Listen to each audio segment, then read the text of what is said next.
What's good, YouTube? Welcome back to the channel. This is the Texans Better Talk Show. Don't forget to like and subscribe for more daily Texans content. Let's do a mock draft today. It should be a fun time. Just going to do a quick 3-round mock draft on PFF, and then probably going to do a full 7-round mock draft as well, but we'll see. Let's get straight into this. So we are picking with the Texans, obviously, and let's enter the draft. So a lot of things have changed since the last time I've done a mock draft. We'll talk about them kind of as these players fly off the board. But first, like always, let's say who comes off in the beginning. So Cam Ward, Shador Sanders, Travis Hunter, no surprise there. Everything looks pretty solid. Ted McMillan going at 8. His stock seems to be falling a little bit. Mbo goes at 9. Warren Golden goes a little high at 11. But I could definitely see that happening come draft day. Everything else looks pretty standard so far. You do have Josh Simmons going before you. You do have Malachi Starks and Emeka Buka going before you. But you should still have Kelvin Banks Jr., the tackle from Texas. Luther Burden, although some people believe he's falling out of the first round. He might be a second-round player. You could also go Colston Loveland and draft a weapon. And then, of course, Gray Zabel is still there. So there's still a plethora of options, honestly, in different ways we could think about this. Looking at the receivers, Burden does seem to be the most appealing person to me. I don't think we're going to go Burden, though. Colston Loveland probably feels like the best weapon to pick here. Would really beef up that tight end position. I'm just not in love with it with the commitment that we have in Dalton Schultz. And for that reason, I think I'm going to play it safe, and I'm going to draft Kelvin Banks Jr. out of Texas to hopefully fill in that tackle spot. We can play him at guard. He can give us some guard help if we need it. And he's also a long-term tackle solution because I don't know about you, I don't feel comfortable with Cam Robinson being this team's tackle for on into forever. So yeah, I don't feel too hyped about that. And I think Kelvin Banks Jr. could be a very solid long-term tackle position. Okay, Gray Zabel. So a little bit of a run on offensive linemen after we pick. Gray Zabel and Tyler Booker go back to back. Colston Loveland and Luther Burden manages to sneak into the first, along with Amarian Hampton. Moving down, Besh goes early in the second round. Elik Iomenor goes early in the second round. Trey Amos, the cornerback, goes. Some more cornerbacks coming off. Jaden Higgins, one of my favorite receivers, goes early as well. Scatabo goes. So the receivers might look a little bit thin. You have Trey Harris and Jalen Noel that you could try to rely on. Let's go to the tight end room or tight end. Yeah, Elijah Arroyo, very interesting prospect. Really had a breakout season this past season, but he suffered with severe injuries the earlier parts of his career. Just for fun, I kind of want to look at the interior offensive line. Still early for a straight guard prospect. And then let's look at the tackles just for fun as well. Ursure is still there. Ozzy Trapilo, who the Texans seem to be interested in, the Boston College tackle. I guess we could look at running backs while we're here. Quinshon Judkins, Dylan Sampson, Trevon Henderson. Judkins is an interesting pick. Judkins might be my pick. I guess we could look at the receivers again. The problem is I don't really want to settle for a not great receiver in the second round. I would much rather roll the dice on a running back that I believe is more talented and can really serve as a kind of a power punch with Joe Mixon. And so I think that's what we're going to do. We're going to be controversial, and we're going to pick a running back in the second round. We're going to draft someone I've never drafted on this channel, and Quinshon Judkins, very explosive, dynamic back. I really think could be kind of the lightning to Joe Mixon's thunder, although Joe Mixon can honestly do anything. Elijah Roberts goes really high from SMU, pick 78. That's pretty high for him. Dylan Sampson goes, another running back. Ursure goes, a tackle. Here might be time to... Okay, so honestly, no receivers went. Not a single receiver went. Okay, Jalen Noel went, so that kind of sucks. But other than that, no other receivers went that I'm aware of. You do have Arroyo going, so I think we can look at the tackle spot. I mean, sorry, not the tackle spot. The tight end spot. Terrence Ferguson from Oregon. I'm not a huge Terrence Ferguson guy at all. I don't think he's worth the third, honestly. The receivers. Sorry, let me get rid of this. Receivers, I believe I saw Trey Harris still there. Trey Harris might be worth it. Jalen Royals from Utah State. I kind of like Jalen Royals. Really great route runner. Definitely overcame some bad quarterback play. I know Steve Smith Sr. really likes him as well. Tez Johnson, not high on at all. Isaiah Bond, not high on at all. Savion Williams, I really like, but he's definitely a project, definitely a dice roll. I don't know if I want to be rolling dice on receivers yet. Jalen Royals is still not, this really is not a good um, running back. I mean, sorry, receiver class. The tight ends, still not doing it for me. I might just go guard. But I probably shouldn't. Yeah, I probably shouldn't go guard. I should probably really find a weapon. We might have to reach on someone just with what we're being given. So let's look at receivers. Trey Harris is a good name, ex receiver. Um, Kind of does. You're kind of wondering if Trey Harris is just a one trick pony. Savion Williams, definitely, again, a project guy. I think I'm going to take Jalen Royals. Really shifty, could be a really heavy slot presence as well. And we're going to pick again right away because of that trade we made anyway. So no other receivers go off. Trey Harris, this time if we wanted to come back and pick up Trey Harris, I wouldn't hate that. I also wouldn't hate going Sabayena. This is probably the hardest decision I've had to make all draft because I definitely want to either pick Harris or Sabayena. I'm just as much as I want to pick Sabayena and play it safe. I do feel like Trey Harris can definitely have some untapped potential. The Texans have a history of taking those bigger body receivers and turning them into gold through the draft process, and I really kind of like that aspect of this. I probably shouldn't. I should probably look at. Well, I guess let's look at some other positions. Do we want Harold Fannin Jr. from Bowling Green? Gunnar Helmstocks in the toilet from his 40. Quarterbacks just for fun. Just kidding. We're not drafting Will Howard. We're not going to do that. No way we go for another running back either. I'm not a fan of doing another running back. We could look at some defense maybe, that backup corner position. No, not a fan of that. Maybe some edge. It's a deep edge class. UCLA edge is nice. Yeah, we're gonna go Trey Harris. Sabayena, I really like Sabayena. I think he'll be a great guard at the NFL level, but Trey Harris is just too hard for me to pass up right here at pick 89. And that should do it. Let's see what they grade our draft. Let me make sure you guys can see it as well. So overall, not a terrible draft. What did they? Can y'all see it? Okay, so they gave it an A for Kelvin Banks Jr., B for Quinshawn Junkins, B for Jalen Royals, and then Trey Harris is an A.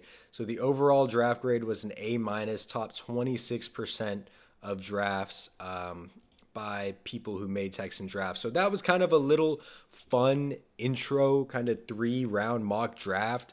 I am going to do another one though. Let's do a full 7-round mock draft and really try to see if we can't come up with some more interesting players. That was kind of playing it really safe. Really just trying to make sure that we got all the needs filled that we needed to fill.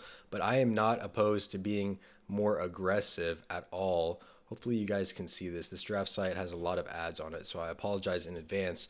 But let's get this draft started and hop into a full 7-round mock draft. No trades, of course. No trades. All right, we're finally on. Kelvin Banks Jr. goes right before us. That's fine. I didn't want to draft the same guy anyway, and I don't know why these ads are like unskippable. So let's see. The cornerback from Texas is there. Jahad Campbell, the linebacker's there. Jahad Campbell's there. He just had like shoulder surgery, though. I did see that. Kenneth Grant, the D lineman. Tyler Booker's there at the guard position. Emeka Ibuka is there as well. I'm going to draft Emeka Ibuka. You definitely could go Tyler Booker there as well. Emeka Ibuka is just too hard for me to pass up, respectfully. As much as I always preach about drafting guards, I can't pass up Emeka Ibuka at 25 without having to move a finger. Okay, here Jonas Sabayena is looking really good. That would definitely tank my rating, but I don't hate that at all. Sabayena would be a really nice addition. Let's look at the tackles. Ursure would be a great addition. Ursure also someone I believe could also play at that guard position if you really needed him to. Elic Iomenor is still there at the wide receiver position. And Restrepo's still there as well. I think we're good on receivers. I think we need to protect Stroud and stop Stroud from getting killed. So I think we're going to go with Ursure, one of my more favorite tackle prospects. when you get into that second round. Really think Ursure is a solid player that doesn't get talked a lot about. And I'm not sure why. Here, it might be a good time to try to pick up a running back. We could go Scatabo if we wanted to. That's a polarizing player. I almost wonder if we just gamble and see if Scatabo's there at 89. I doubt it, though. I seriously doubt it. If we don't pick up Scatabo now, we might be in a running back kind of gray area. We could look at the tight ends as well. Nope, not taking Gunnar Helm. We could also look at defense because, believe it or not, defense does exist. I just really don't want to give the defense anything. Deion Walker from Kentucky would be nice. Shamar Turner would be nice too. If we can get Shamar Turner at 89, I think that would be the way to go. Shamar Turner, honestly, Joshua Farmer, really, really great defensive lineman as well. But in terms of right now, I kind of want to settle for Scatabo. I kind of want to settle for Scatabo. Okay, we pick really quickly again. Worth noting, Dylan Sampson would have been there at 94. However, he's a speed back. I like him. I do like Dylan Sampson. Don't know if I wanted to do that though. Omar, no, Farmer's gone. Everyone's gone. Okay, yeah, I should have known Shamar Stewart was going to be gone. But Omar Norman Lott's a solid defensive lineman. We don't really need a D tackle, so let's look at the cornerbacks. Never mind. We're not going to look at the cornerbacks. Safety, if we don't extend, Andrew Makuba. If we don't extend Petrie, could be an option. I don't love that though, honestly. What are the tight end options? Gunnar Helm now at 84. Let's get another receiver. Wow, receivers have been really, really coming off extremely slowly. You know what? I'm going to go against everything I've said just for the value pick, and I'm going to pick up Isaiah Bond and hope he's just a beast in that slot position. You could have gone Restrepo. You could have gone Royals as well. Both of those guys are solid, but we're going to sit back for a little bit and wait to pick at 166. So far, Emeka Buka, Arianta Ursure, Cameron Scatabo, and Isaiah Bond. Our first four selections in this full 7-round mock draft. Reject that trade offer. We don't. Okay, now we probably need to start looking at defense. So the cornerback position is something that we could definitely take a look at. I haven't looked at a lot of these cornerbacks, so we're getting kind of to the gray area for me. Ooh, Elijah Roberts from SMU went early on the PFF mock we just did. David Walker, Baron Sorrell, edges. I do like the idea of taking an edge slightly more than an interior defensive lineman. Tight end is kind of worn its welcome out for me. Jaden Blue is an interesting pick here. He ran extremely fast for a running back, but safeties, I'd also like Jalen Reed at the safety position. You don't really need a safety now that you have. Okay, well, if I make a safety pick, it's going to be on the assumption that they're planning on getting rid of Jalen Petrie and they're planning on getting rid of Jimmy Ward. So if those two assumptions kind of are correct, then I could definitely see a safety being a pick here. I would much rather take a safety than any of these cornerbacks, to be honest. And D-line is nice, but I just feel like they always find great D-linemen. I think we're going to go safety. I think we're going to go Jalen Reed. I think I like Jalen Reed a little bit more than Sanker. I'm going to be honest, I haven't watched Jonas that much, though, so no disrespect. But I do like Jalen Reed out of Penn State. I've watched him at least, seen him move around, and he's just an athletic guy, played on a great defense, but a solid player overall. So now we wait to pick until 236, and here we are. Now we're definitely getting into the lower half of the draft. No kidding. I think here we could go edge, the Minnesota edge. That's fine. Joyner. I feel like I should have picked more offensive linemen, but at this point, I mean, I might as well just wait, right? I almost feel like you get more value out of a running back than an offensive lineman. Linebacker would be interesting. I didn't really think about linebacker. Nick Martin from Oklahoma State is interesting. No great receivers, good on quarterbacks. Tight end wouldn't be worth kind of looking around either, but these guys are just... they really want us to take one of the Notre Dame D tackles. Ty Hamilton's a solid pick as well from Ohio State.